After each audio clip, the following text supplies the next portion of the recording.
بسم اللہ الرحمن الرحیم۔ السلام علیکم سماجی عکس میں خوش آمدید۔ آج ہم دربار حضرت قاری صاحب لاشائی شریف کے اندر موجود ہیں۔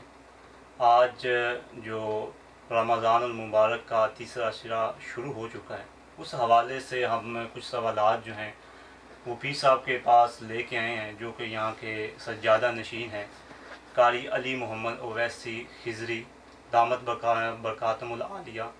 ان سے ہم جانیں گے کہ شب قدر کیا ہے، شب قدر کے فضائل کیا ہیں۔ اس طرح کے کچھ سوالات جو ہیں وہ ہم سیکوینس کے ساتھ پوچھتے جائیں گے ان سے۔ تو سب سے پہلے تو پیر صاحب میں آپ کا بڑا مشکور ہوں کہ آپ نے ہمیں اپنا قیمتی وقت دیا۔ جی تو اصل میں ہم یہ چاہتے ہیں کہ رمضان المبارک کا مہینہ بڑا بابرکت ہے، اس کے علاوہ شب قدر کیا ہے؟ اعوذ باللہ من الشیطان الرجیم، بسم اللہ الرحمن الرحیم۔ میں آپ کا بہت مشکور ہوں کہ آپ نے ہمیں اپنے قیمتی وقت میں سے اپنا خاص وقت دیا اور اس خاص موضوع پر کہ جس پر بات ہمیں کرنی چاہیے اس کے لیے مجھے دعوت دی۔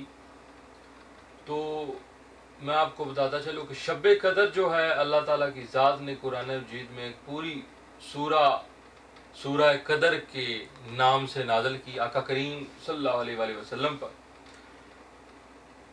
سورہ مبارکہ شروع ہوتی ہے اعوذ باللہ من الشیطان الرجیم، بسم اللہ الرحمن الرحیم۔ انا انزلناہ فی لیلۃ القدر وما ادراک ما لیلۃ القدر لیلۃ القدر خیر من الف شہر تنزل الملائکۃ والروح فیہا بإذن ربہم من کل امر سلام ہی حتی مطلع الفجر۔ میں آپ کو بتاتا چلوں کہ سورہ قدر ایک خاص سورہ ہے اور اس میں اللہ تعالیٰ کی ذات نے ارشاد فرمایا کہ بے شک ہم نے اس قرآن مجید کو شب قدر میں نازل کیا۔ اور دوسری آیت وما ادراک ما لیلۃ القدر، اور تم کیا جانو کہ شب قدر کیا ہے۔ اور یہ 1000 راتوں سے افضل رات شب قدر کی رات ہے۔ جی بالکل۔ اس کے ساتھ جو شب قدر ہے اس کے جو فضائل ہیں وہ کیا ہیں؟ فضائل بتانے سے پہلے میں آپ کو شب قدر جو قدر کا معنی ہے اس کا تھوڑا سا آپ کو بتا دوں۔ اس کے معنی ہیں دیگ کے معنی بھی آتے ہیں، اور دیگ کے معنی ہیں تنگی کے۔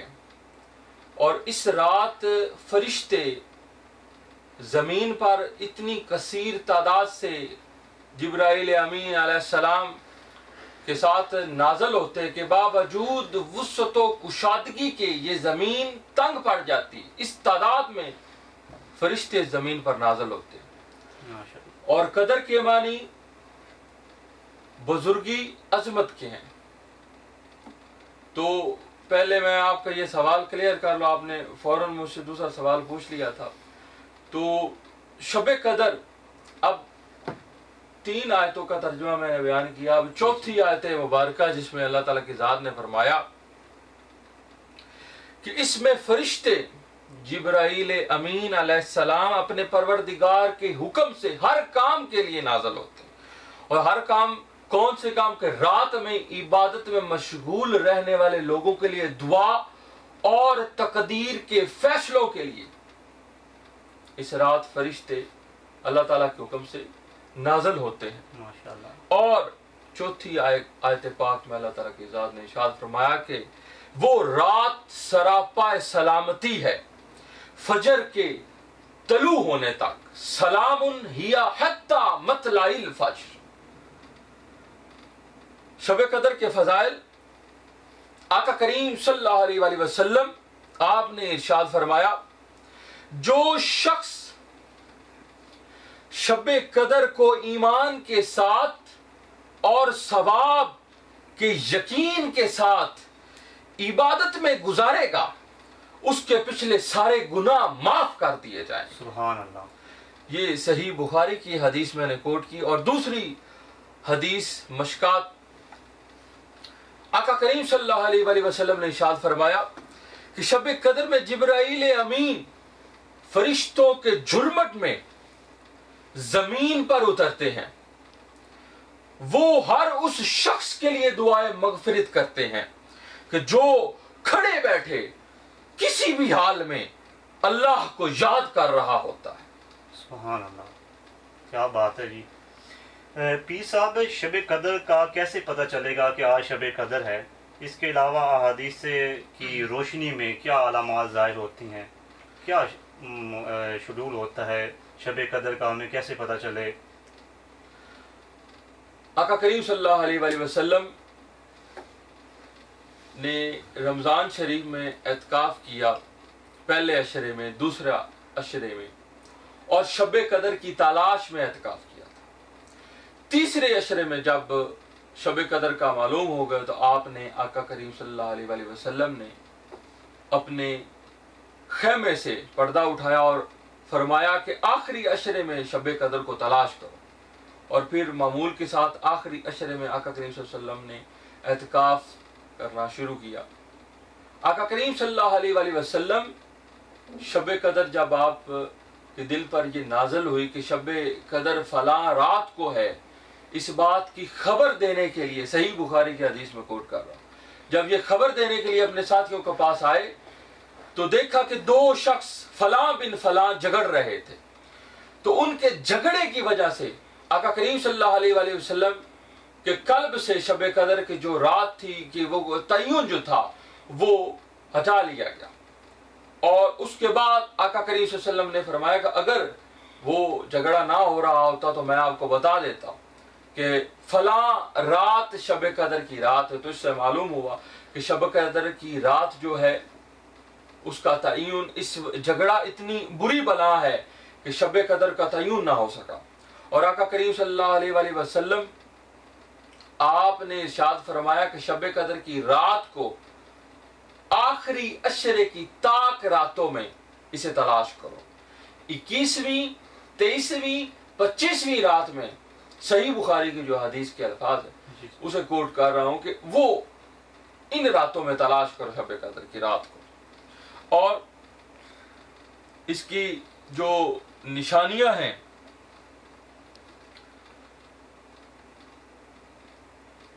اور اس کی جو بیسک وجوہات ہیں شب قدر چھپانے کی، آپ کا یہی میرے خیال میں سوال تھا۔ جی آقا کریم صلی اللہ علیہ وسلم نے ارشاد فرمایا کہ شب قدر کو آخری عشرے کی تاک راتوں میں تلاش کرو، اور اس کی جو نشانیاں ہیں اس کے بارے میں ارشاد فرمایا گیا کہ شب قدر نرمی اور آسانی والی رات ہے اور ایک خوشگوار رات ہے۔ یہ رات نہ زیادہ گرم نہ زیادہ ٹھنڈی ہے بلکہ معتدل ہوتی ہے۔ شب قدر کی صبح سورج کی جو روشنی ہوتی ہے وہ بغیر شعاع کے کمزور اور سرخی مائل ہوتی ہے۔ یہ حدیث پاک میں نے کوٹ کی، مسند کی، اور ارشاد فرمایا گیا کہ اس رات کی علامتوں میں سے یہ بھی کہ اس رات کے بعد کی صبح کو، یعنی کہ 27 جو شب قدر کی رات ہے اس سے اگلی جو صبح ہوگی، وہ جو صبح کا سورج ہوگا وہ بغیر شعاع کے طلوع ہوگا، بالکل ایسا جیسے ہموار ٹکیا کی طرح 14ویں کا چاند ہوتا ہے۔ ماشاءاللہ۔ پیر صاحب، اس کے علاوہ سوالات کا جو سلسلہ ہے وہ تو ہمارے ساتھ جاری رہے گا، گفتگو رہے گی۔ اس کے علاوہ ایک شب قدر اور اعتکاف کا ان کے درمیان کیا تعلق ہوتا ہے، اس پہ تھوڑی سی روشنی ڈالیں۔ اعتکاف کا مقصد جو ہوتا ہے وہ ہوتا ہی تلاش قدر ہے، یعنی شب قدر کی جو تلاش ہے یہ مقصد ہے، اور حدیث مبارکہ سے یہ ثابت ہے کہ یہ اعتکاف سنت موقدہ الکفایہ ہے، پورے رمضان میں آخری عشرے میں اعتکاف کرنا، ٹھیک ہے۔ اور اعتکاف جو ہے اس میں بندہ اللہ تعالیٰ کا مہمان بن کر ٹھہرتا ہے، اور اس کی کوشش یہی ہوتی ہے کہ وہ شب قدر کو پا لے، اور ہر رات جب وہ عبادت کرے گا کوئی ایک رات تو ضرور ہوگی، جو کہ حدیث پاک ہے کہ آخری عشرے کی طاق راتوں میں، تو طاق راتوں میں تو وہ خاص اہتمام کرے گا، تو کوئی ایک رات کو وہ ضرور شخص پا لے گا۔ اسی واسطے سے اعتکاف جو ہے وہ بہت ہی اس واسطے کے لیے بہت ضروری ہے۔ جی بالکل پیر صاحب، اس کے علاوہ شب قدر سے جو معلوم شخص ہوتا ہے اس کے لیے کیا وعید ہے، کیا سلسلہ ہوتا ہے، کیا اس کو کوئی دیکھیں سزا؟ جی، شب قدر جو ہے اس میں چونکہ یہ 1000 راتوں سے افضل رات ہے، اس رات جو بندہ ایک نیکی کرے گا وہ 1000 راتوں کے برابر اسے نیکیوں کا ثواب ملے گا۔ جی جی اسی طرح جو برائی ہے، جو بدی ہے،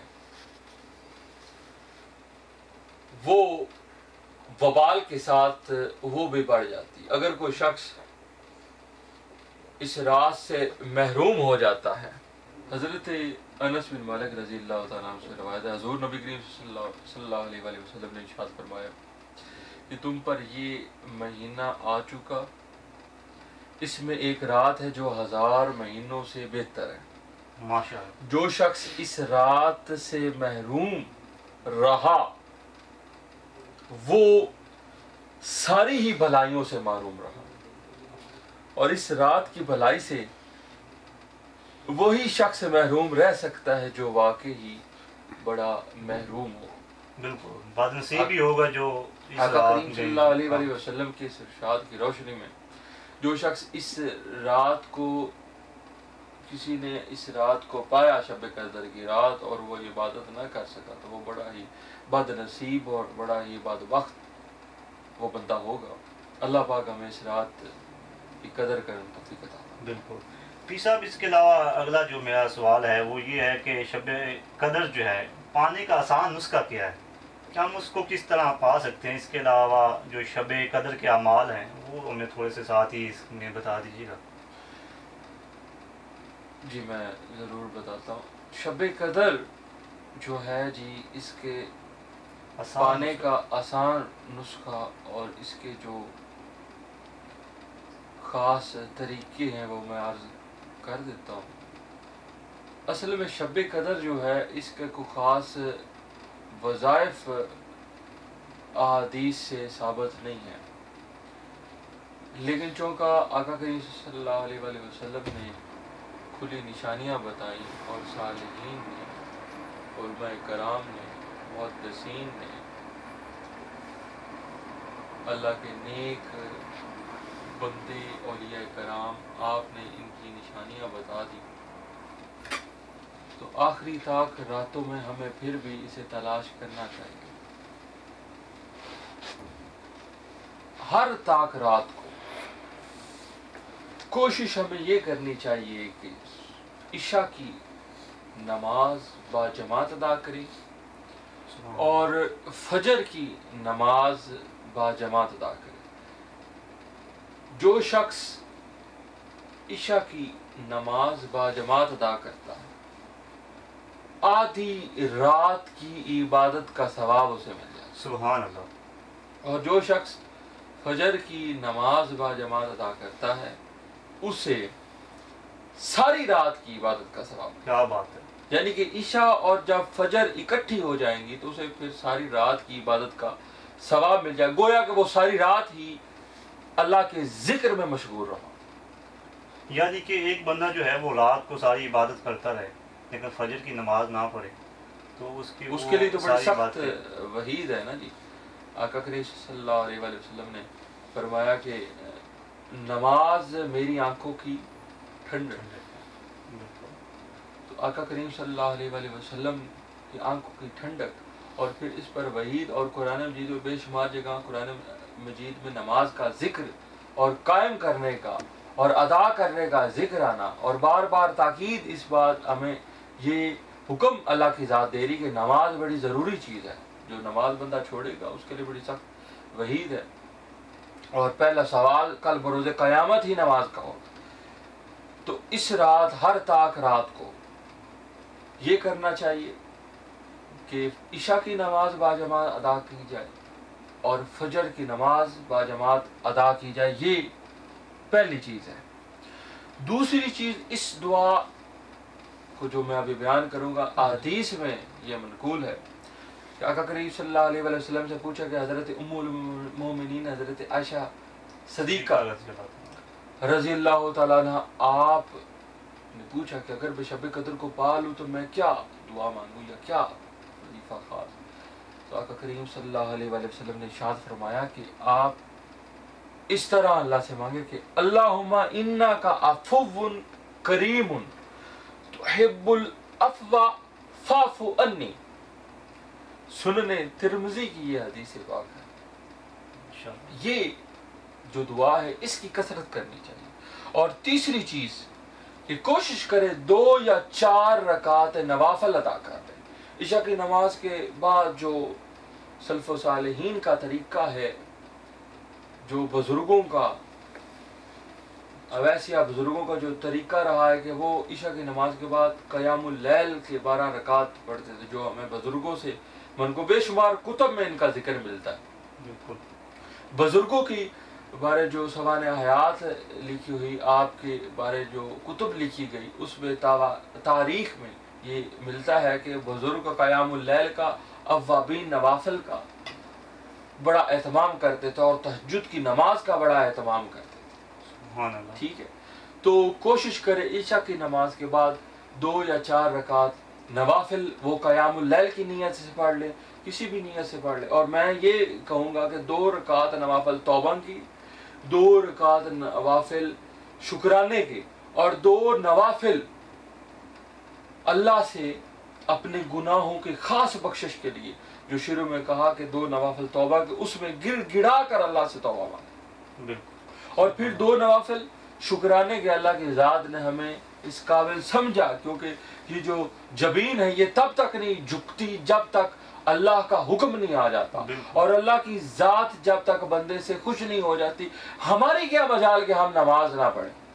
یہ تو وہ پکارنے والا ہے، اللہ کی ذات ہے، وہ ہمیں نہیں بلاتی، ہم تب نہیں جاتے۔ بالکل ایسا ہی ہے۔ اور ہمیں اس چیز پر اللہ کا شکر ادا کرنا ہے، ہمیں اس قابل اللہ کی ذات نے سمجھا کہ ہم اللہ کی ذات کو سجدہ کر رہے ہیں، اللہ کی عبادت کر رہے ہیں۔ اور اس رات کثرت سے استغفار کا ذکر کریں۔ سبحان اللہ۔ اگر آپ طاق راتوں میں کریں تو کم از کم 313 بار یہ تسبیح لازمی استغفار کی پڑھیں، پھر 313 بار درود شریف کی، اور اس طرح دروشی پڑھیں کہ اپنی سر کو جھکا کر آقا کریم صلی اللہ علیہ وآلہ وسلم کے روضے کا تصور کر کے، اور گڑ گڑا کر آقا کریم صلی اللہ علیہ وآلہ وسلم یوں گماں ہو کہ آقا کریم صلی اللہ علیہ وآلہ وسلم سامنے کھڑے ہیں۔ اگر یہ گماں نہ ہو تو یہ گماں ہو کہ حضور نبی کریم صلی اللہ علیہ وسلم مسجد نبوی کا منظر ہے، اور آقا کریم صلی اللہ علیہ وآلہ وسلم کے روضے کے سامنے کھڑے ہیں، اور ہم حضور پر درود و سلام پڑھ رہے ہیں۔ کیا بات ہے، سبحان اللہ۔ اور کم از کم 313 بار لازمی، بلکہ یہ زبان جو ہے یہ ہر ہمتا نہیں، آقا کریم صلی اللہ علیہ وآلہ وسلم کے درود شریف میں یہ تر رہنی چاہیے اس ذکر میں۔ اگر ایسا نہ ہو سکے تو کم از کم 313 بار۔ اور اگلی بات کہ ان طاق راتوں میں کم از کم 1 پارہ قرآن مجید کا وہ لازمی پڑھیں۔ اور آخری بات، ان راتوں میں، ان طاق راتوں میں خاص یہ اہتمام کریں کہ گڑ گڑا کر رو کر اپنے رب کو منا لیں، سبحان اللہ۔ اپنے رب سے اپنے گناہوں کی بخشش طلب کریں، سبحان اللہ۔ اپنے رب سے اپنے گناہوں کی بخشش طلب کریں، معافی مانگیں، اپنے گناہوں کو یاد کر کے گڑ گڑائیں، گریہ زاری کریں۔ سبحان اللہ۔ تو امید ہے اللہ پاک ہمیں انشاءاللہ تعالی وہ مایوس نہیں کرتا۔ وہ کہتا ہے کہ مایوسی بندے مسلمان کے لیے کفر ہے۔ کیا ہے؟ کفر ہے۔ وہ تو پکارتا ہے بندے کو، بندے تو میرے طرف آ تو صحیح، میں وَهُوَ التَّوَّابُ الرَّحِيمُ، وہ بڑا توبہ قبول کرنے والا اور بڑا رحم کرنے والا، بڑا شفیق ہے۔ تو جب اسے پکارا جائے گا تو وہ کبھی بھی ہماری خالی جھولیوں کو خالی نہیں موڑے گا۔ یہ میرا ایمان ہے، اور یقین کے ساتھ عبادت کرے۔ سبحان اللہ۔